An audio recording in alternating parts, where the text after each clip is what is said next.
Bismillahirrahmanirrahim. Assalamualaikum warahmatullahi wabarakatuh. Bismillah, alhamdulillah, salatu wassalamu ala rasulillah, nabiyina Muhammad bin Abdullah. La hawla wa la quwata illa billah, amma ba'du. Rabbi israh li sadri wa yassir li amri wahlul 'uqdatam min lisani yafqahu qawli. Rabbana arinal haqqa haqqan warzuqna ittiba'ah wa arinal batila batila warzuqna ijtinabah. Qala Allah ta'ala fi ayatihil karim, a'udzu billahi minasyaitonir rajim. Inna makanna lahu fil ardi wa atainahu min kulli syai'in sababa. Al-ayah, sadaqallahul azim. Hadirin Bapak dan Ibu jamaah halaqah subuh yang mudah-mudahan senantiasa dirahmati, diberkahi, diridhoi oleh Allah Subhanahu wa taala. Puji syukur kepada Allah yang masih terus mencurahkan nikmat, inayah, hidayah kepada kita semua, sehingga pagi hari ini kita masih terus istiqomah menjalankan aktivitas ibadah salat subuh berjamaah yang kita lanjutkan dengan kajian ilmu lanjutan daripada kitab Al-Mustafad min Qasasil Quran tentang kisah Zulkarnain ya. Kita kemarin sudah membahas tentang sekilas sosok Zulkarnain ya. Sosok penguasa yang Allah berikan kekuasaan, yang kekuasaannya terbentang antara Masyrik dan Maghrib. Akan tetapi kekuasaan yang Allah berikan kepadanya tidak menyebabkannya dia mabuk kekuasaan. Kekuasaan yang Allah amanahkan kepadanya tidak menyebabkan dia lupa diri. Bahkan justru kekuasaan yang diamanahkan Allah kepadanya dijadikan sarana untuk mengajak rakyatnya, mengajak umat mengabdi kepada Allah Subhanahu wa taala. Di awal saya sudah menceritakan bahwa kisah Zulkarnain ini ada di dalam surat Al-Kahfi dari mulai ayat 83 sampai ayat 97. Dan di dalam surat Al-Kahfi ini Allah abadikan tentang 4 kisah. Pertama adalah kisah Ashabul Kahfi, 2 adalah kisah pemilik kebun dan juga saudaranya, 3 adalah kisah pertemuan Nabi Musa dengan Nabi Khidir, dan yang keempat adalah kisah Zulkarnain. Di antara kisah-kisah itu, 4 kisah itu dalam surat Al-Kahfi, kata Dr. Amru Khalid di dalam kitab Al-Khawatiril Quraniyah, 4 kisah itu mengandung tentang adanya 4 fitnah dalam kehidupan. Kisah Ashabul Kahfi tentang adanya fitnah agama, di mana mereka adalah orang-orang yang sebetulnya punya posisi yang lumayan strategis di istana raja pada saat itu. Akan tetapi karena keyakinan mereka berbeda dengan keyakinan penguasa saat itu, bahkan penguasa menawarkan apakah mereka mau ikut kepada keyakinan penguasa atau mereka akan tetap pada keyakinannya beriman kepada Tuhan mereka, yakni Allah Subhanahu wa taala. Tentu setiap pilihan itu ada konsekuensi. Kemudian Ashabul Kahfi itu memilih untuk tetap pada keyakinannya dan menolak keyakinan penguasa atau raja pada saat itu. Akhirnya mereka pun dikejar untuk dihukum karena berbeda keyakinan. Nah, dalam kondisi seperti itu mereka itu akhirnya lari ya. Bukan mereka pengecut, tapi mereka tahu diri. 6 orang tidak mungkin mampu melawan satu istana, bahkan mungkin satu negara. Sehingga dalam kondisi mereka seperti itu, maka mereka berdoa kepada Allah, Rabbana atina min ladunka rahmah wa hayyi' lana min amrina rasyada. Ini kalau kata ulama adalah doa dalam kondisi kepepet, Pak. Jadi kontrakan sudah mau habis, cicilan sudah ditelepon melulu, bunyi token sudah ting terus gitu loh. Duit kagak ada. Nah, dalam kondisi kepepet doanya ini. Doa Ashabul Kahfi. Ashabul Kahfi luar biasa. Rabbana atina min ladunka rahmah wa hayyi lana min amrina rasyada. Karena mereka dalam kondisi bingung, Pak. Buntu. Inilah hebatnya doa. Doa itu bisa menjangkau sesuatu yang tidak dijangkau akal. Karena saat itu mereka bingung harus bersembunyi kemana. Sementara negara ini kan dikuasai penguasa saat itu. Dimanapun pasti akan ketahuan. Nah, dalam kondisi kebun, engkau yang paling tahu. Min ladunka rahmah. Bukan lagi min indika, tapi min ladunka rahmah. Itu kalau kata para ulama beda min indika rahmah dengan min ladunka rahmah. Jadi kalau min ladunka rahmah hanya di sisi Allah saja. Rahmat pertolongan itu yang diharapkan mereka.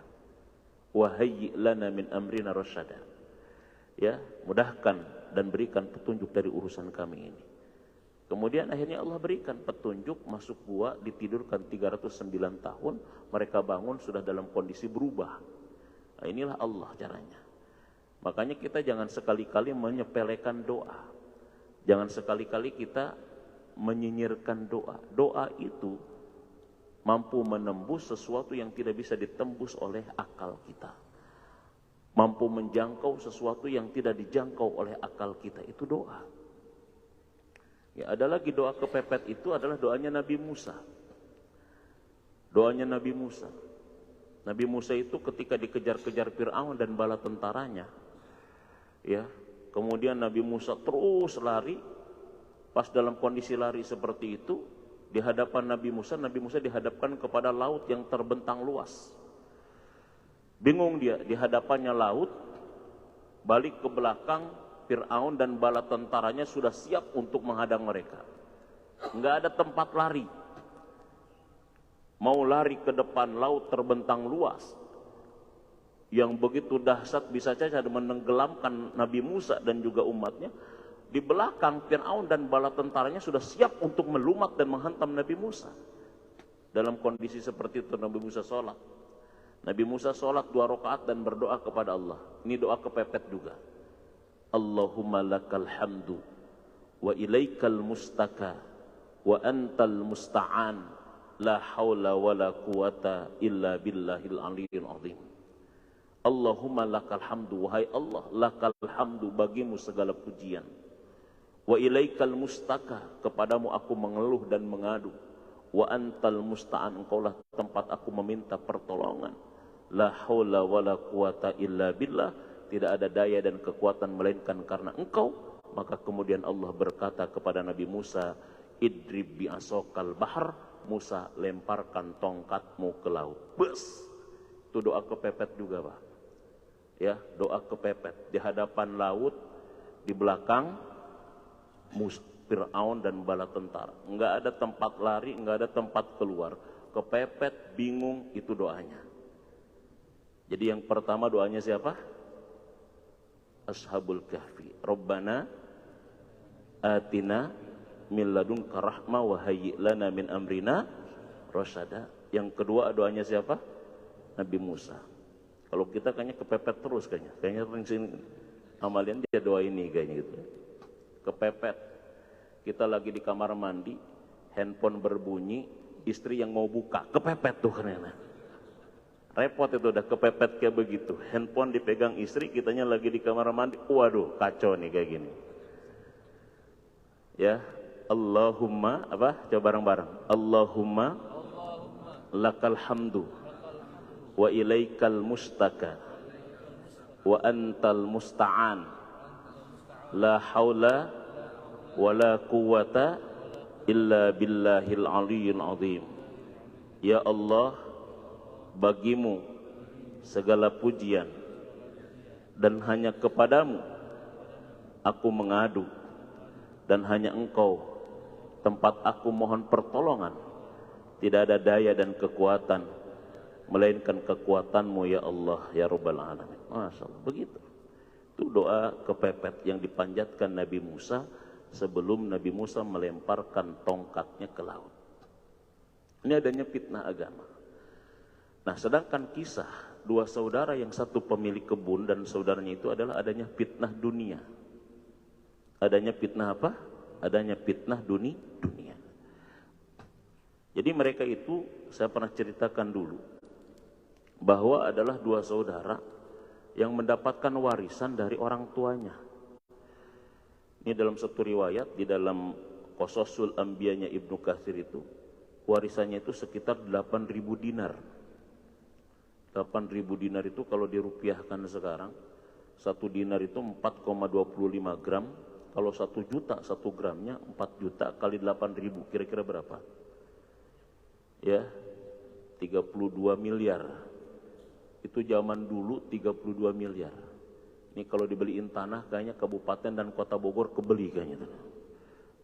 Makanya sama dia yang satu diinfakin di jalan Allah, yang satu lagi dibeliin tanah dibikin kebun. Sehingga yang satu bangga dengan kebunnya, dengan dunia. Yang satu hanya berharap, kalau misalkan dia hanya berharap bahwa dia mendapatkan balasan dari Allah Subhanahu wa taala.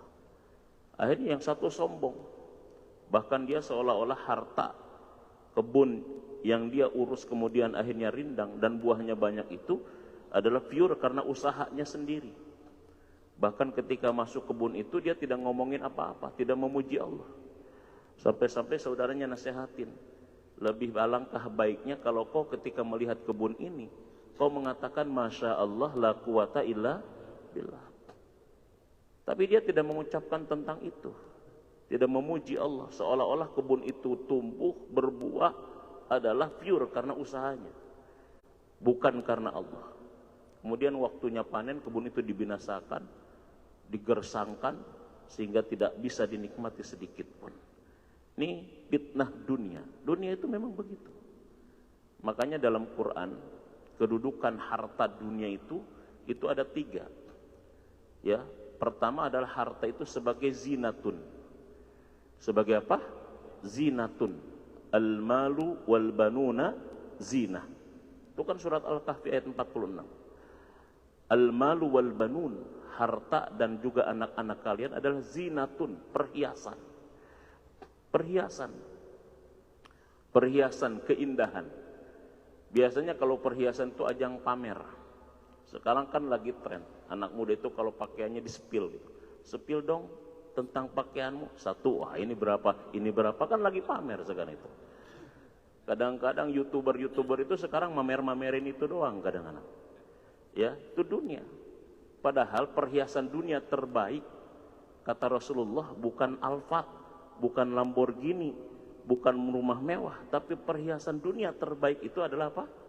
Istri soleha. Kan begitu. Kama qala Roma Irama bidang dutihi, kan begitu katanya. Setiap keindahan perhiasan dunia, hanya istri soleha yang nampak oleh mata. Gitu kata Bang Roma katanya. Jadi perhiasan itu sebetulnya itu. Jadi bukan Alphard, bukan rumah gede. Ayo coba Bang Denis misalkan, rumah gede, mobil Alphard, tapi istrinya gede adat, cerewet, pelit, koret, gede hitut, bahagia nggak kira-kira saya tanya? Nggak bakalan bahagia. Kan begitu masalahnya. Kita itu salah kadang-kadang justru. Ayo silahkan coba, rumah gede, mobil bagus, duit banyak, tapi istri cerewet, jemerut, jutek, juniper, julid, nyinyir, baperan, pokoknya. Tersiksa kita pasti. Tersiksa. Makanya kata Rasul apa? Arba'un min sa'adatil mar'il muslim fid dunya. Arba'un min sa'adatil mar'i. Ada 4 indikator bahagianya seorang muslim di dunia. Dan yang 4 itu enggak ada urusannya dengan material. Dalam hadis Nabi. Ada 4 ciri bahagia seorang muslim, dan 4 itu tidak ada hubungannya dengan material. Apa yang pertama kata Rasul? Ayyakuna zaujatuhu solihatan. Pertama, istrinya solihah. Kalau istri berarti suaminya solihah.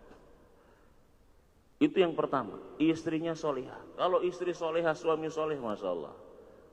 Rumah ngontrak, makan sepiring berdua, bahagia. Istrinya cerita, di dunia terasa milik kita berdua, yang lain ngontrak, padahal yang ngontrak dia gitu. Saking bahagianya begitu. Saking bahagianya begitu. Kan begitu. Yang kedua adalah wa ayyakuna auladuhu abroran. Anaknya adalah anak yang soleh. Anaknya anak yang baik-baik. Jadi dari istri yang baik, yang solihah, lahir anak yang yang salehah.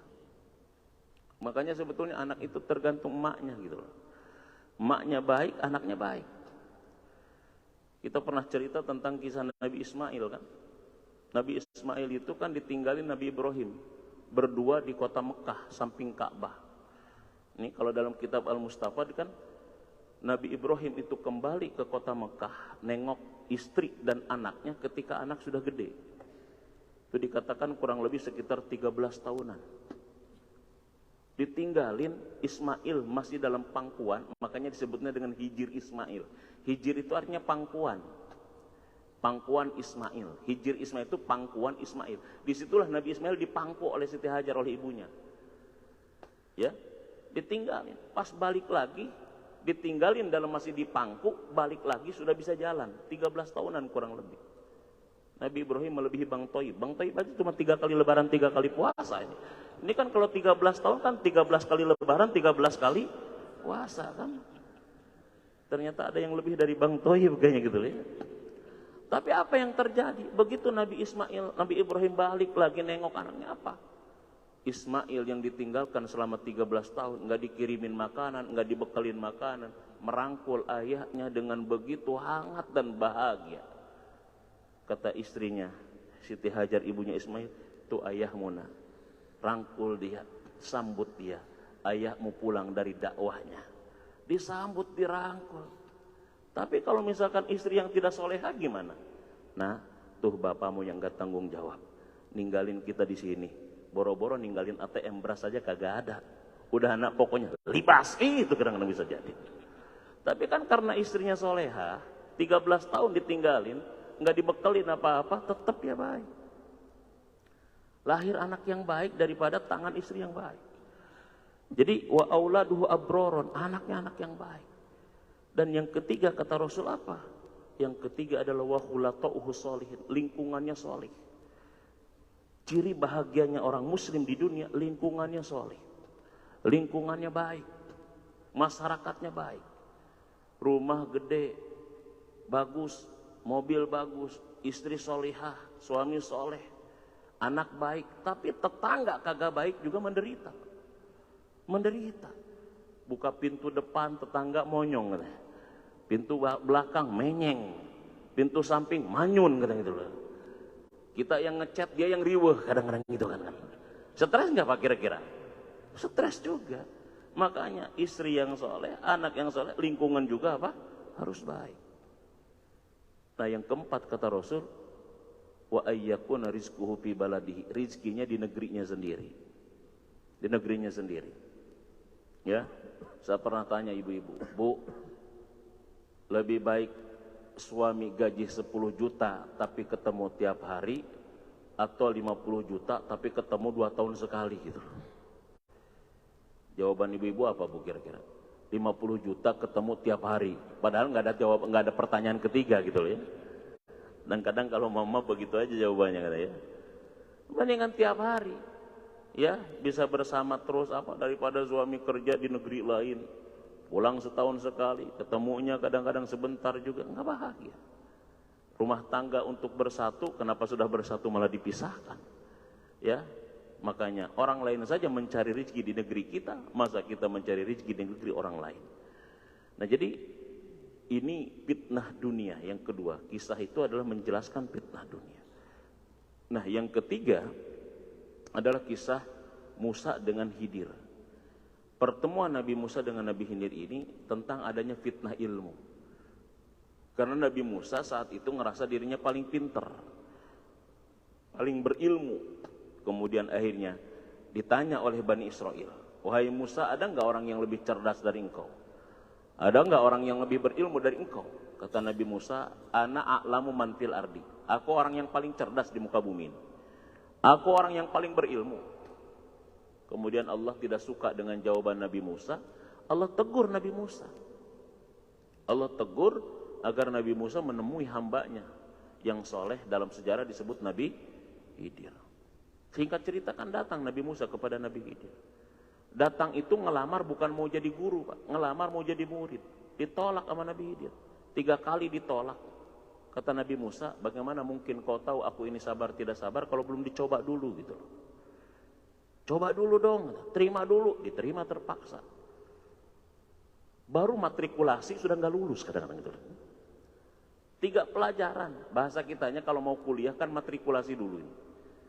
Baru dia masuk kelas matrikulasi kagak lulus, 3 pelajaran kagak lulus. Kaget Nabi Musa di situ. Nabi yang sudah punya viral, punya banyak umat, mau jadi murid ditolak dan itu pun tidak lulus, bayangkan. Nggak lulus. Makanya wa fawqa dzi kulli ilmun alim. Di atas orang yang berilmu ada yang lebih tinggi ilmunya. Di atas langit ada lagi langit. Nggak bisa kita. Nabi Musa hampir terkena fitnah ilmu. Tapi Allah tegur, ketemu dengan Nabi Khidir, Nabi Musa sadar bahwa di atas yang berilmu ada yang lebih tinggi ilmunya. Nah ini fitnah ilmu. Nah baru yang akan kita bahas, yang kemarin kita bahas ini adalah tentang Zulkarnain, tentang adanya fitnah kekuasaan. Orang biasanya Pak, kalau sudah dapat kekuasaan, itu biasanya lupa diri. Kadang-kadang dia sewenang-wenang dengan kekuasaannya. Bahkan dia senang sewenang-wenang memperlakukan orang lain. Jadikan sarana untuk mengumpulkan pundi-pundi kekayaan. Dimanfaatkan kekuasaan itu untuk fasilitas diri dan keluarganya. Tapi ini tidak terjadi dengan Zulkarnain. Nah ini yang perlu kita ambil pelajaran hikmah. Kenapa Zulkarnain tidak terkena dengan fitnah kekuasaan? Kenapa Zulkarnain tidak terkena fitnah kekuasaan? Yang pertama, yang perlu kita sadari adalah, yang kemarin kita sempat singgung, at-tamkin fil ardi min ni'amillahi ala abdihi. Pertama, Zulkarnain mengatakan bahwa kekuasaan itu adalah pertama nikmat Allah dan amanah dari Allah. Pertama itu ada buku tulisannya Barbara Killerman kalau nggak salah, yang mengatakan tentang bahwa leadership itu sudah mati. Bahkan ada tulisan sosiolog Amerika itu mengatakan leadership is dead. Kepemimpinan dalam dunia barat itu sudah mati. Kenapa barat mengatakan ada tulisan bahwa kepemimpinan bagi mereka itu sudah mati? Ini banyak faktornya.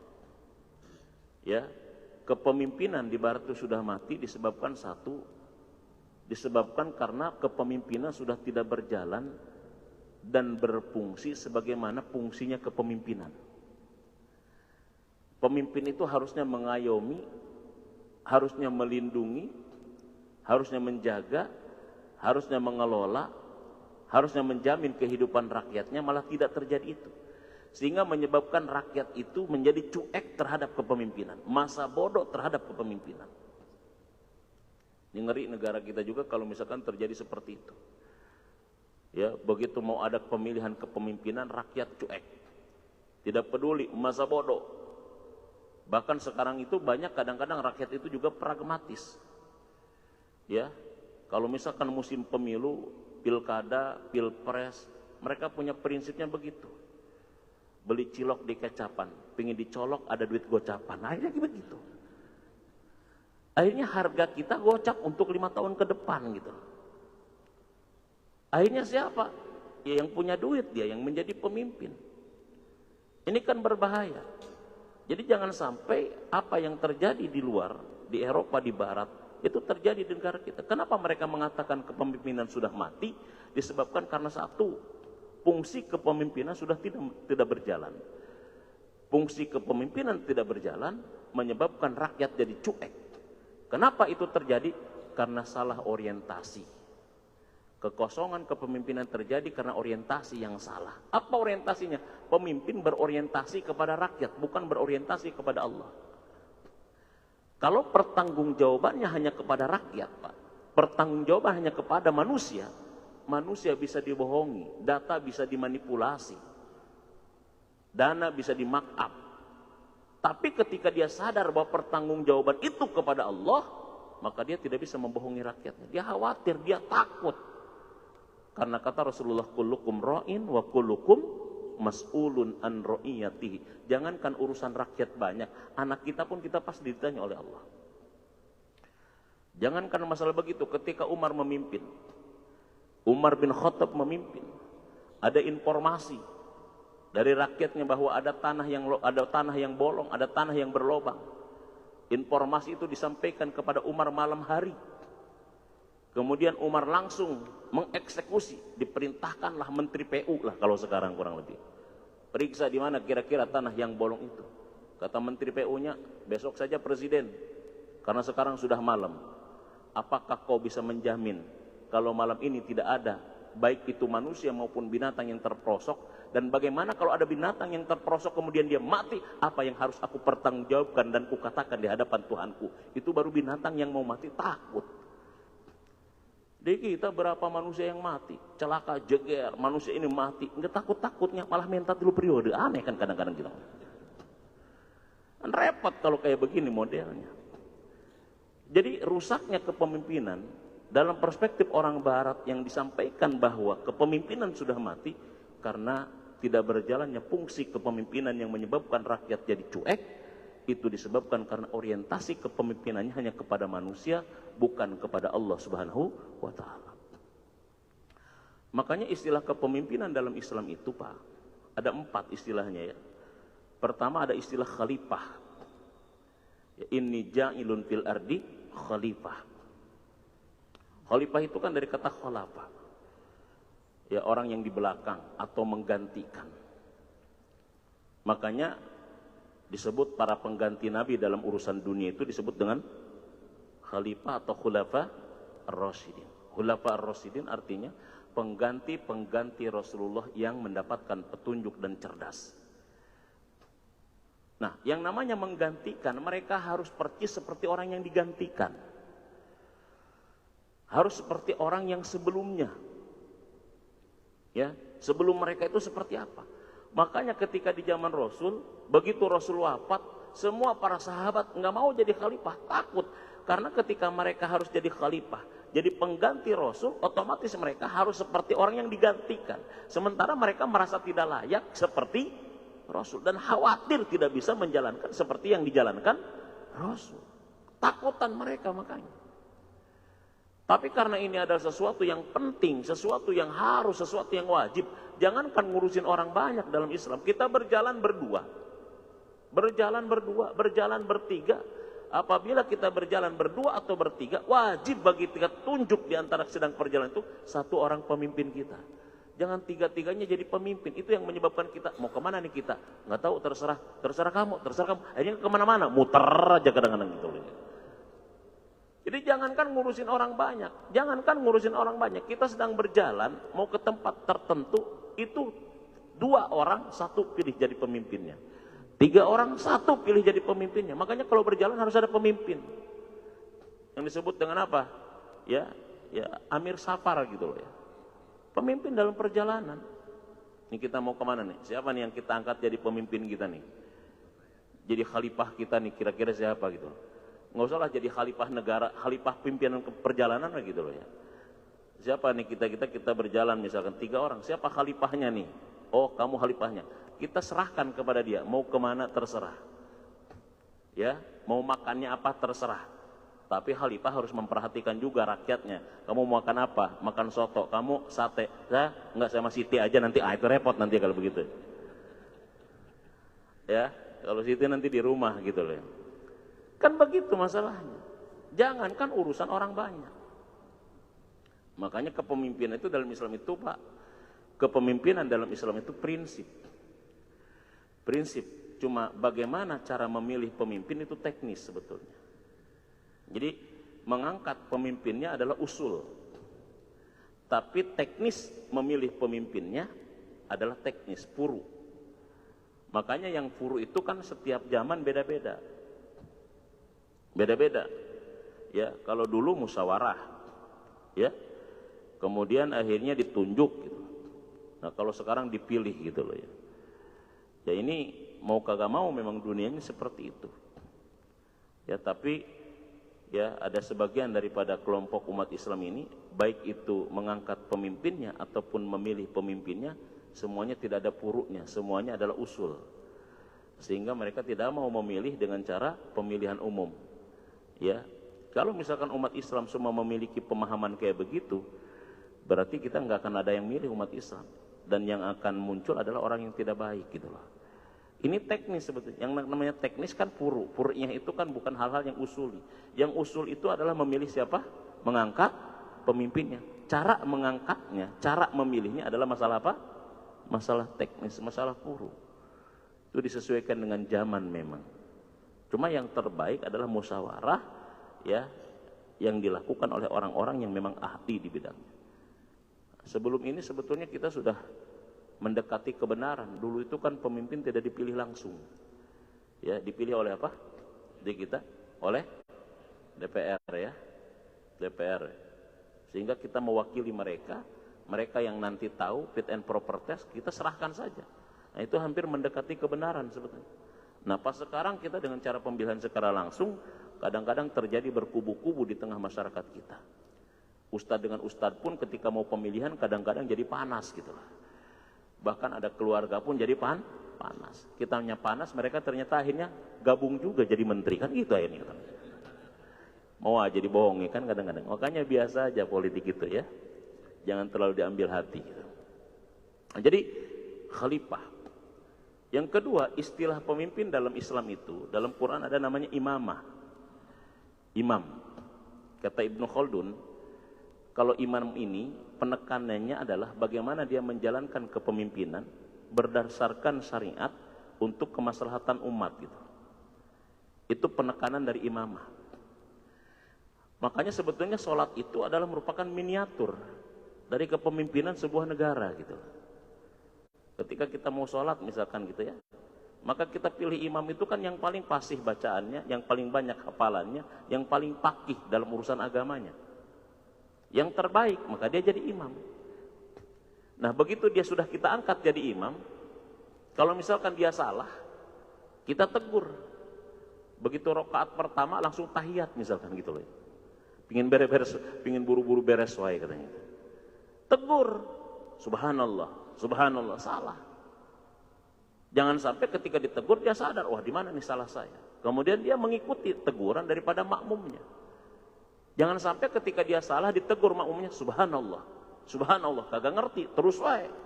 Kata makmum, salah, apa sih lo, gua penjara juga lo, gitu. Repot kayak begitu namanya.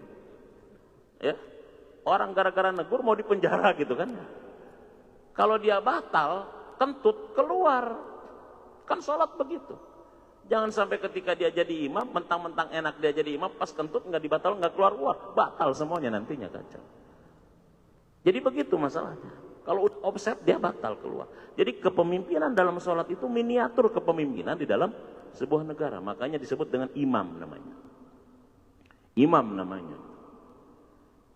Nah, ini yang terjadi dengan Zulkarnain. Makanya kemarin kita bahas firman Allah dalam Al-Quran surat Al-Kahfi ayat 84 itu. Inna makanna lahu fil ardi wa atainahu min kulli syai'in sababa. Jadi inna sesungguhnya kami, makanna itu dari kata tamkin. Makna dasarnya adalah memungkinkan atau memampukan. Jadi makanya pemimpin itu harus mampu. Punya kemampuan, bukan hanya punya kemauan. Kalau yang mau banyak, tapi yang mampu kan susah. Makanya tamkin, inna makanna lahu fil ardi. Jadi kami jadikan dia sebagai pemimpin, makanna dari kata tamkin, memungkinkan, memampukan. Makanya pemimpin itu harus mampu, punya kemampuan. Makanya dilakukan fit and proper test. Kemampuannya harus di atas rata-rata pemimpin itu. Fil ardi wa atainahu min kulli syai'in sababa. Bukan hanya itu, Allah berikan kepada Zulkarnain itu segala sebab untuk bisa mencapai segala yang dia maksudkan. Sebab itu kan sesuatu yang bisa menghantarkan kepada apa yang kita tuju, itu sebab namanya. Jadi kalau di sini dikatakan wassababu ma yutawassalu bihil ilal maksud min ilmin au qudratin au alatin. Sebab itu adalah segala hal yang bisa menyampaikan ya Zulkarnain ilal maksud kepada apa yang dimaksud, yang dituju, min ilmin au qudratin au alatin, baik ilmu, kekuatan maupun dari sarananya. Makanya pemimpin itu menempuh jalan dalam hidupnya harus dengan dua. Satu dengan ilmu sabab musabab. Sabab musabab itu, Pak, Bu, dalam hidup ini kita itu harus menempuh dua cara dan dua jalan ketika menghadapi sesuatu. Jalan sunatullah itu yang disebut dengan hukum kausalitas, sebab musabab. Ada juga jalan ma'niyatullah atau inayatullah. Inayatullah itu sesuatu yang tidak terikat dengan sabab musabab. Itu inayatullah. Jadi ada dua, Pak. Ada jalan sunatullah, ada jalan ma'niyatullah, inayatullah. Kalau sunatullah itu adalah jalan yang ditempuh sesuai dengan hukum sebab musabab. Disebut dengan sunatullah itu artinya adalah hukum Allah yang berjalan di alam. Itu sunatullah. Kalau misalkan kita lapar, kemudian kita makan, jadi kenyang, itu namanya kausalitas. Jangan heran Bapak, ini datang ke dokter, dok maaf, saya bermasalah nih. Kenapa? Setiap habis makan saya kenyang dok. Itu jangan heran gitu. Kalau habis makan pasti kenyang gitu. Kalau kita sakit berobat, itu namanya hukum kausalitas. Kemudian sembuh, itu namanya sunatullah.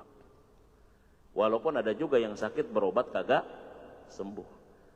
Tapi ada juga sakit tidak berobat kemudian sembuh. Itu namanya apa? Ma'iyatullah. Makanya kalau sudah sakit Pak, datang ke dokter, kata dokter, maaf ya penyakit Bapak tidak bisa disembuhkan. Datang lagi ke dinya, maaf penyakit Bapak nggak ada obatnya. Datang deh ke dinya, udah bilang dokter kayak begitu masih datang ke dokter juga. Kalau datang ke dokter, dokter ngomong, maaf penyakit Bapak nggak bisa disembuhkan. Nggak bisa disembuhkan karena nggak ada obat, nggak ada obatnya. Omongin aja ke dokter, maaf dok, kalau kata Nabi saya setiap penyakit ada apanya? Ada obatnya. Dokter nabinya siapa sih? Gitu. Dokter ngomong penyakit Bapak tidak ada obatnya, tapi Nabi saya bilang setiap penyakit ada obatnya. Emang Nabi dokter siapa? Udah deh, saya percaya Nabi daripada percaya dokter. Udah saya bayar, diomongin kayak begitu, nyesel aku. Makanya kalau sudah kayak begitu cari sesuatu yang bukan sunatullah, namanya ma'iyatullah. Kenapa perlu ma'iyatullah Pak? Perlu inayatullah. Kenapa? Karena hidup ini Pak, apa yang kita rencanakan selalu tidak sesuai dengan yang di kenyataan. Biasanya antara kenyataan selalu tidak sesuai dan beriringan dengan apa yang kita rencanakan. Rencananya A, kenyataannya B. Nah, kita tidak tahu. Contoh misalkan, para pengusaha kemarin kan sudah berencana banyak. Tapi begitu kena COVID 2 tahun, rusak semua rencana, rusak semua planning. 2023 konon akan terjadi resesi misalkan gitu. Kita nggak tahu resesi seperti apa. Bisa jadi orang banyak berencana, ada apa di 2023 juga tidak tahu. Disitulah kita pentingnya akhirnya mengundang intervensi Allah. Karena Allah itu tahu apa yang akan terjadi. Tahu Allah itu. Apa yang akan terjadi Allah itu tahu. Makanya di situ kita perlu. Makanya inayatullah itu adalah kejadian di luar dari kebiasaan.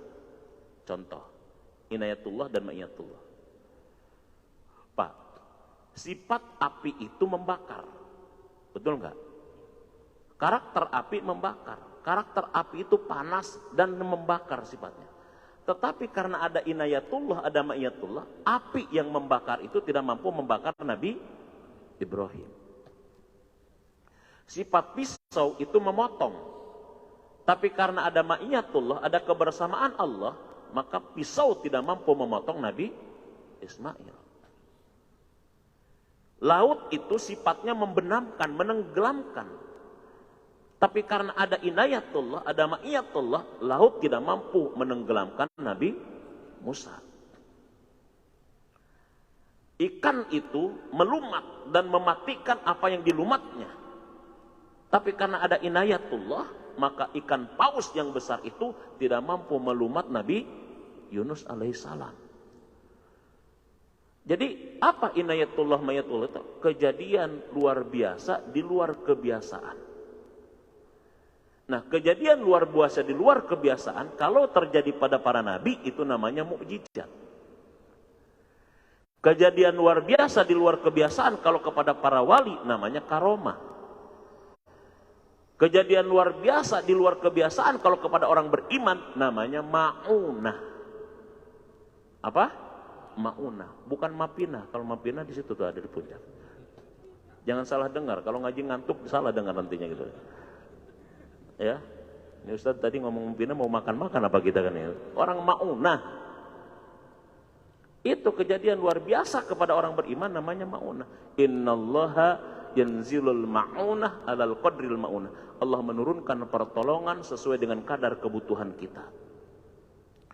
Nah, pemimpin itu harus tahu mana jalan sunatullah, mana jalan ma'iyatullah. Harus ditempuh dengan itu. Nah, ini imamah. Nah, ada juga kepemimpinan, istilah pemimpin dalam Quran itu adalah dengan istilah ra'iyah dalam hadis Nabi. Kullukum ra'in wa kullukum mas'ulun an ra'iyati. Jadi kita tuh ra'iyah, pemimpin. Kalau ra'iyah itu titik tekannya kata para ulama, ya salah satunya adalah Ar-Ragib Al-Asfahani. Kalau ra'iyah titik tekannya adalah ketakutan. Karena di situ ada kata-kata setiap kamu adalah pemimpin dan setiap pemimpin akan dimintai pertanggungjawaban dari apa yang dipimpinnya. Jadi memunculkan al-khawf. Nah, karena dia takut menyia-nyiakan tentang amanah kepemimpinan ini, maka dia selalu memperbaiki diri. Selalu hati-hati. Hati-hati, waro. Zulkarnain itu, Pak, ketika dia sampai kepada satu tempat, yang tempat itu diapit oleh 2 gunung. Kemudian penduduknya itu bahasanya tidak bisa dipahami.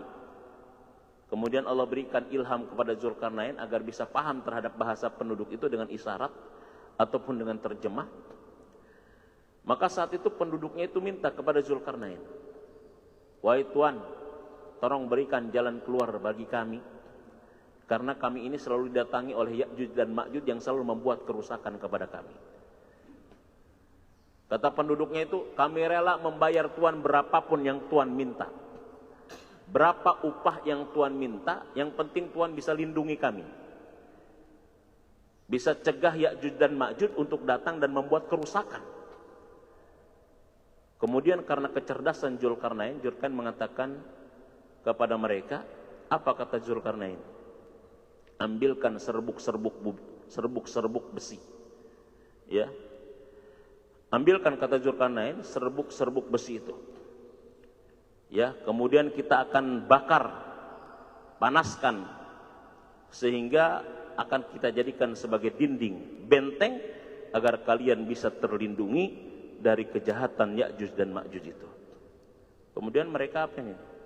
Mereka kemudian mencari dan membawa serbuk-serbuk, ya, serbuk-serbuk besi, kemudian dipanaskan, kemudian dituangkan, dijadikanlah dinding.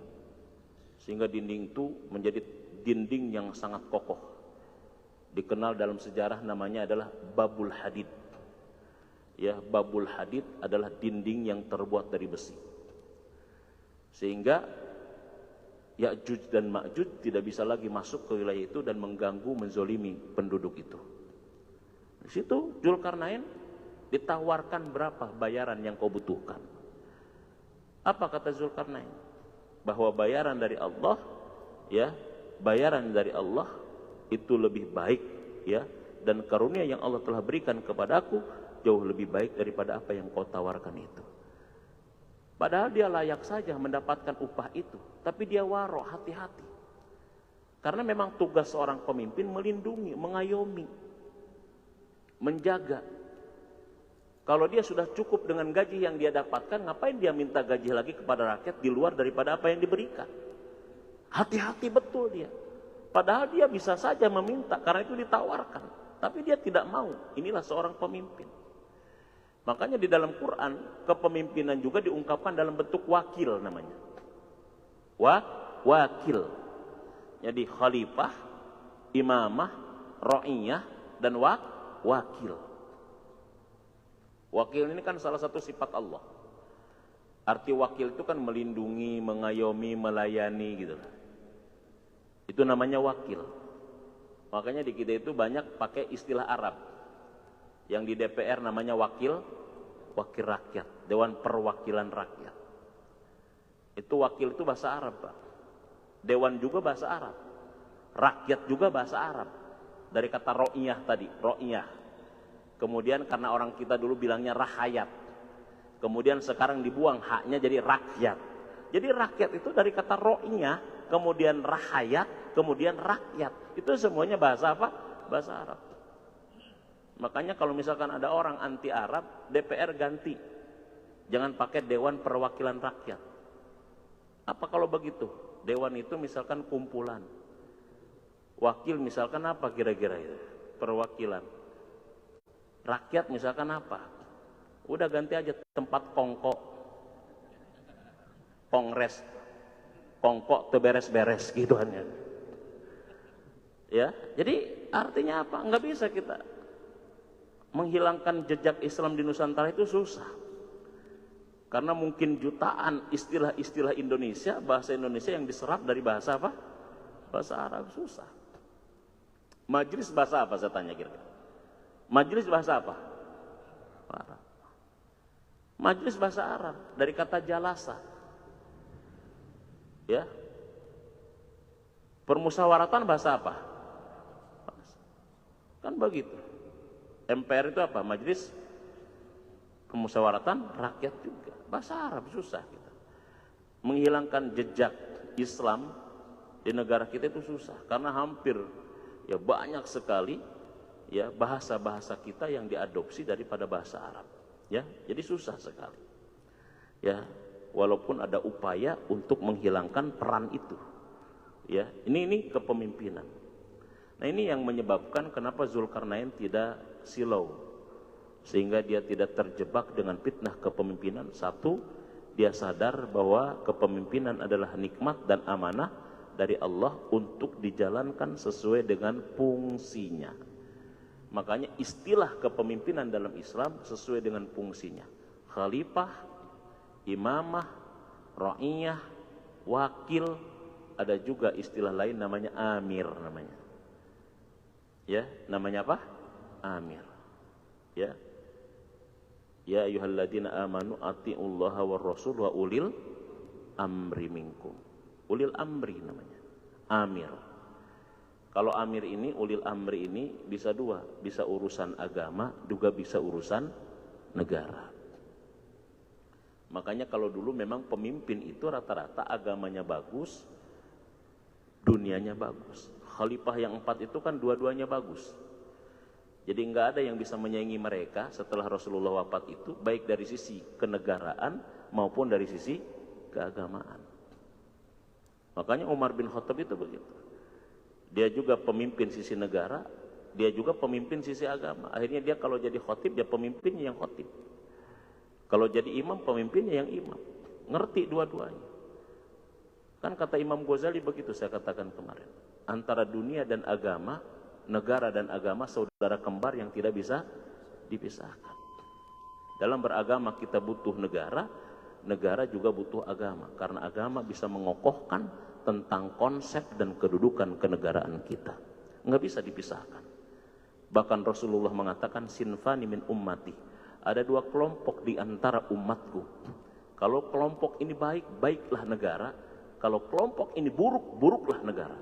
Siapakah 2 kelompok ini? Adalah al-umara wal ulama. Ulama dan umara. Ini 2 kelompok yang harusnya nyatu dalam membangun negara. Nggak bisa dipisahkan kalau ingin negara sejahtera, ingin negara baik ke depan. Itu di antara hikmah ya yang bisa kita ambil dari kisah Zulkarnain, seorang penguasa timur dan barat yang kekuasaannya sedikit pun tidak melenakannya, bahkan tidak menjadi fitnah atas dirinya. Ini yang harus dijadikan pelajaran. Makanya para calon pemimpin 2024 ini harus banyak baca-baca pemimpin-pemimpin masa lalu. Zulkarnain, Khulafa ar-Rasyidin dan lain sebagainya ya. supaya mereka tahu bagaimana mereka bisa berhasil di dalam kepemimpinannya. Itu barangkali yang bisa disampaikan. Mudah-mudahan ada manfaatnya bagi kita semua. Yang benar dari Allah, yang salah semata-mata kebodohan saya sendiri. Mari kita tutup dengan hamdalah dan kafaratul majlis. Alhamdulillahirabbil alamin. Subhanakallahumma rabbana wa bihamdika asyhadu an la ilaha illa anta astaghfiruka wa atubu ilaik. Assalamualaikum warahmatullahi wabarakatuh.